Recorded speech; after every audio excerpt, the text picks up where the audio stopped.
Good afternoon. My topic is cryopreservation of fish gametes. Cryopreservation is a branch of cryology, which means the preservation of biological materials at very low temperature, that is usually at minus 196 degree. It is a temperature of liquid nitrogen. At this temperature, that is minus 196 degree, all biological activities are arrested. So their normal functions can be activated after proper thawing. Cryogenic agents such as solid carbon dioxide at minus 79 degrees centigrade and liquid nitrogen at minus 196 degrees centigrade are usually used as cryogenic agents. And nowadays liquid nitrogen is always used. In general, gamete preservation can be done in two ways. First way is short-term preservation. It is otherwise known as non-cryogenic preservation. And second one is long-term preservation. Long-term preservation can be done by cryopreservation. Short-term preservation is pre-treatment of experimental materials followed by short-term storage at 4 degrees centigrade. In short-term preservation, we only use 4 degree or more than that temperature to preserve biological materials. In the case of long-term preservation such as cryopreservation, we use liquid nitrogen. A synchronization of gonadal maturation is the major constraints occurs in fish breeding. In asynchronization, we can see different developmental stages in a fish gametes. To solve this asynchronization of gonadal maturation, the preservation of gametes are very useful technique. It facilitates artificial breeding in fishes.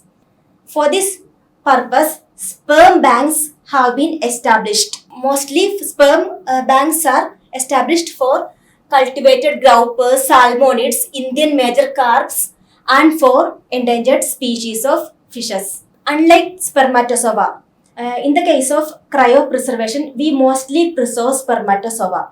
But unlike the spermatozoa, attempts to cryopreserve fish eggs and embryos have met little or no success.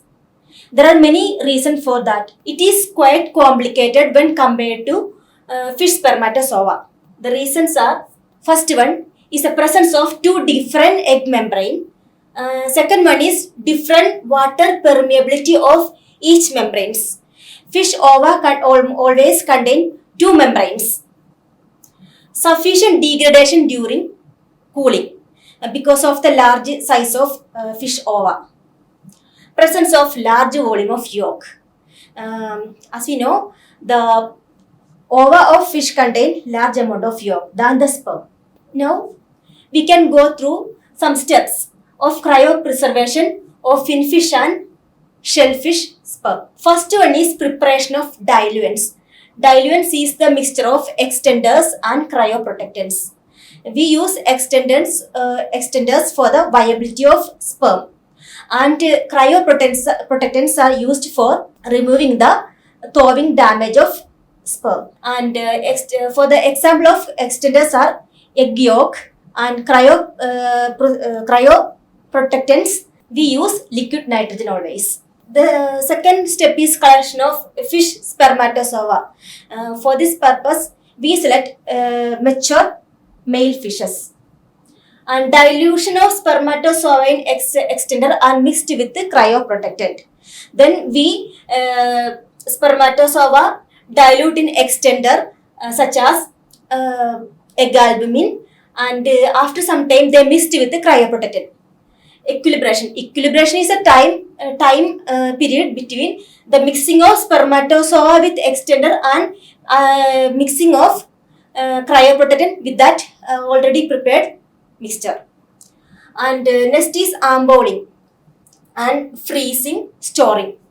After storing a long time, we can preserve this spermatozoa, and if we want to use this spermatozoa for breeding purposes, we thaw the materials. So thawing is the last step for cryopreservation steps.